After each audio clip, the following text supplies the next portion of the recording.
அனைவருக்கும் வணக்கம். ஔஷதம் சித்த மருத்துவ மையத்தின் சார்பாக உங்களின் மருத்துவர் டாக்டர் மு. கலைவாணன். இந்த பகுதியில் நம்ம அகத்திக்கீரையை பற்றி பார்க்கலாம். நிறைய மக்களுக்கு இதை பற்றி செய்திகள் தெரியாமல் இருக்கிறதால ரொம்ப குறைவாக தான் பயன்படுத்துகிறாங்க. அகத்திக்கீரையில் 63 வகையான சத்துக்கள் இருக்குது. மிக முக்கியமாக புரோட்டீன் இருக்குது, ஃபேட் இருக்குது, கார்போஹைட்ரேட்ஸ் இருக்குது, மினரல்ஸ் இருக்குது. இந்த மாதிரி விஷயங்கள் அதில் அதிகமாக இருக்கிறதால உடம்புக்கு ரொம்ப ஆரோக்கியத்தை கொடுக்கக்கூடியதாக இருக்குது.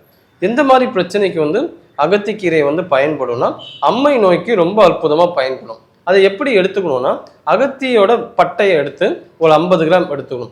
அதை நல்லா இடித்து ஒரு 8 டம்ளர் அளவு தண்ணி ஊற்றணும். நல்லா சுண்டை காய்ச்சணும். 1 டம்ளர் 2 டம்ளர் வந்த பிறகு வடிகட்டி குடிக்கணும். அம்மை பிரச்சனையில் இருக்கிறவங்க இந்த மாதிரி ப்ரிப்பேர் பண்ணி சாப்பிடும்போது அதோட நோயோட தாக்கம் படிப்படியாக குறைய ஆரம்பிக்கும். வேற என்னத்துக்கு பயன்படுத்தலாம்னா, சேத்து புண்ணுக்கு பயன்படுத்தலாம். இந்த மழை காலங்களில் நிறைய பேர் இந்த சேத்து புண்ணால் நிறைய கஷ்டப்படுவாங்க. ரொம்ப ஊழல் இருக்கும், எரிச்சல் இருக்கும், அரிப்பு இருக்கும். அப்போல்லாம் அகத்தி இலையை சாரா எடுத்து நம்ம அந்த இடத்துல அப்ளை பண்ணலாம். எக்ஸ்டர்னலாக அப்ளை பண்ணும்போது அந்த சேத்து புண்கள் படிப்படியாக குறைய ஆரம்பிக்கும். சில பேருக்கு தேமல் இருக்கும். தேமலுக்கு அகத்திக்கீரை எப்படி பயன்படுத்தலாம், அந்த இலையை நல்லா வதக்கி நல்லா எக்ஸ்டர்னலாக சாறு எடுத்து எந்த இடத்துல தேமல் இருக்கோ அந்த இடத்துல நம்ம தொடர்ந்து அப்ளை பண்ணிக்கிட்டே வரும். இது 1 நாள் 2 நாள் அப்ளை பண்ணிவிட்டு எனக்கு பெரிய ரிசல்ட் இல்லைன்னு சொல்லக்கூடாது. ஒரு 48 நாட்கள் தொடர்ந்து நீங்கள் அப்ளை பண்ணணும். அப்போ தான் இதுக்கு தேமல் முழுசாக போகும். பொதுவாக அகத்திக்கீரை உடல் சூட்டை தணிக்கக்கூடியது. டயபிட்டிஸ் பேஷண்ட்டு, கொலஸ்ட்ரால் அதிகமாக இருக்கிறவங்க அகத்திக்கீரையை எடுத்துக்கலாம். அது ரொம்ப ரொம்ப உங்களுக்கு நல்ல ஒரு மாற்றத்தை கொடுக்கக்கூடியது.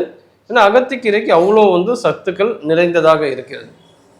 வேற என்னன்னா, மரு இருக்குல்ல, மருக்களுக்கு இதை பயன்படுத்தலாம். இதை எப்படின்னா, சங்கு பல்பம் நாட்டு மருந்து கடையில் இருக்கும். அந்த சங்கு பல்பத்தில் கொஞ்சமாக நுனி அளவு எடுத்து அந்த அகத்தி இலை சாறில் கொஞ்சமாக அதை தடவி எங்கே மரு இருக்கோ அங்கே அப்ளை பண்ணணும்.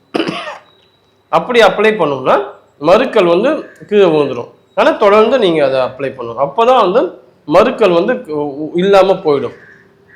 வேற எதுக்கு இதை பயன்படுத்தலாம்னா, மூளை சார்ந்த பிரச்சனைகளுக்கு பயன்படுத்தலாம், ஞாபக மறதிக்கு இதை பயன்படுத்தலாம், பல்லு வளர்ச்சிக்கு, எலும்பு வளர்ச்சிக்கு, இதுக்கு எல்லாம் அகத்திக்கீரை ரொம்ப அற்புதமாக வேலை செய்யக்கூடிய ஆற்றல் அதுக்கு அதிகமாகவே உண்டு.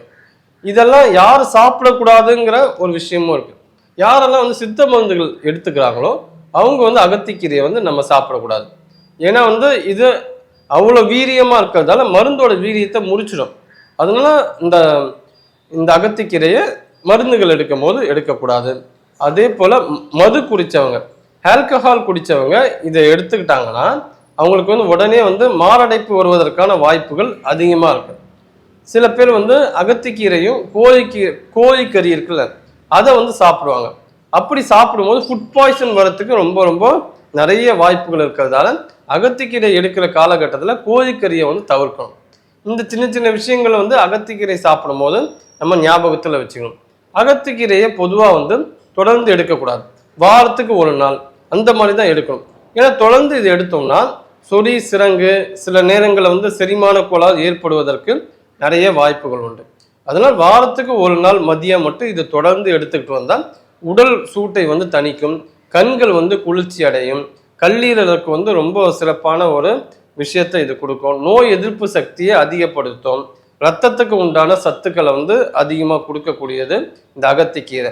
ஸோ எப்போல்லாம் உங்களுக்கு வாய்ப்பு கிடைக்குதோ அகத்திக்கீரையை தவறாமல் சாப்பிடாம இருக்கிறதுக்கு நீங்கள் இருக்கணும். ஏன்னா அகத்திக்கீரை இவ்வளோ சத்துக்கள் இருக்கிறதால எப்போல்லாம் உங்களுக்கு வாய்ப்பு கிடைக்குதோ அப்போ நீங்கள் இதை சாப்பிடணும். அகத்திக்கீரையை சில பேருக்கு கசப்பாக ஃபீல் பண்ணுவாங்க சாப்பிட்றதுக்கு. அவங்க தேங்காய் பாலை அதிகமாக சேர்த்துக்கிட்டோம்னா அந்த கசப்புத்தன்மை படிப்படியாக குறைஞ்சி நம்ம ஈஸியாக சாப்பிட்ற அளவுக்கு ரொம்ப டேஸ்ட்டாகவே இருக்கும். வேறு எதுக்கெல்லாம் அகத்திக்கீரை சிறப்பாக பயன்படுத்தினா அல்சர் பிரச்சனைக்கு ரொம்ப அற்புதமாக வேலை செய்யும். அகத்திக்கீரையை சின்ன வெங்காயம், மிளகு, சீரகம் போட்டு சூப்பு மாதிரி வச்சு குடிக்கணும். அது மாதிரி குடிக்கும் போது இந்த வயிற்று புண் சொல்லக்கூடிய அல்சருக்கு மிகச்சிறந்த தீர்வாகவே அகத்திக்கீரை இருக்கு. அகத்தி பூவும் பார்த்தீங்கன்னா நல்ல ஒரு மருத்துவ குணம் பெற்ற ஒரு அற்புதமான விஷயமா இருக்கு. அகத்தி பூவை நம்ம மிளகு, சீரகம், வெங்காயம், பூண்டு இதெல்லாம் போட்டு இதை நம்ம தொடர்ந்து சாப்பிடும் போது இதய படபடுக்க பால்பிட்டேஷன் சொல்லுவாங்க. இதயம் சார்ந்த பிரச்சனைகள், சிறுநீரகம் சார்ந்த பிரச்சனைகளுக்கு எல்லாமே அகத்திப்பூவை வந்து அதிகமாக நம்ம இந்த முறையில் சமைச்சு சாப்பிடும்போது நல்ல வந்து பலன் வந்து நமக்கு கிடைக்கும். அதே போல் இந்த ஸ்மோக் பண்ணுறவங்க, ட்ரிங்க்ஸ் பண்ணுறவங்களுக்கு இந்த அகத்திக்கீரையை வந்து தொடர்ந்து சாப்பிடும்போது அந்த ரத்தத்தில் இருக்க அழுக்கெல்லாம் மலத்தின் வழியாக வெளித்தள்ளக்கூடிய ஆற்றல் அகத்திக்கீரைக்கு உண்டு. இந்த மாதிரி வகையில் நம்ம எடுத்துக்கிட்டோம்னா ரொம்ப சீக்கிரமாகவே இந்த ஸ்மோக்கிங் பிரச்சனையிலேருந்து வெளியே வர முடியும். நன்றி, வணக்கம்.